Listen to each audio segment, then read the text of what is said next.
నరసింహస్వామి శివుడితో ఎందుకు యుద్ధం చేశాడో తెలుసా? హిరణ్యకశ్యపుడిని సంహరించిన తర్వాత నరసింహస్వామికి ఆగ్రహం తగ్గలేదు. తన ప్రియభక్తుడైన ప్రహ్లాదుడు శాంతింపు చేయడానికి ప్రయత్నించినా సరే నరసింహస్వామి శాంతించడు. గట్టిగా గర్జన చేస్తూ ప్రపంచాన్ని స్తంభించేలా చేస్తాడు. అప్పుడు దేవతలందరూ కలిపి ఆ మహాదేవుడి దగ్గరికి వెళ్లి నరసింహస్వామిని ఎలాగైనా సరే శాంతింపు చేయమని చెప్తారు. దాంతో మహాశివుడు వీరభద్రుడి అవతారం ఎత్తి నరసింహుడిని శాంతింపు చేయడానికి ప్రయత్నిస్తాడు.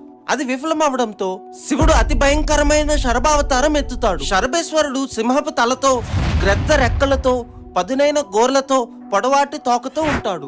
శరభ నరసింహుడితో పోరాడి ఓడిస్తుంది. అంత శక్తివంతమైన శరభ మరెవరో కాదు, ఆ పరమేశ్వరుడు అని గ్రహించిన నరసింహుడు శివుడిని శాంతించమని శివాష్టోత్తరం చదువుతుంది. దాంతో శరభేశ్వరుడు నరసింహుడిని తనలో ఐక్యం చేసుకుంటూ ఇలా చెప్తాడు: శివుడు మహావిష్ణువు పాలల్లో పాలలాగా నెయ్యిలో నెయ్యిలాగా ఎప్పుడూ కలిసే ఉంటారు అని. అందరూ చెప్పండి, జై నరసింహ స్వామికి.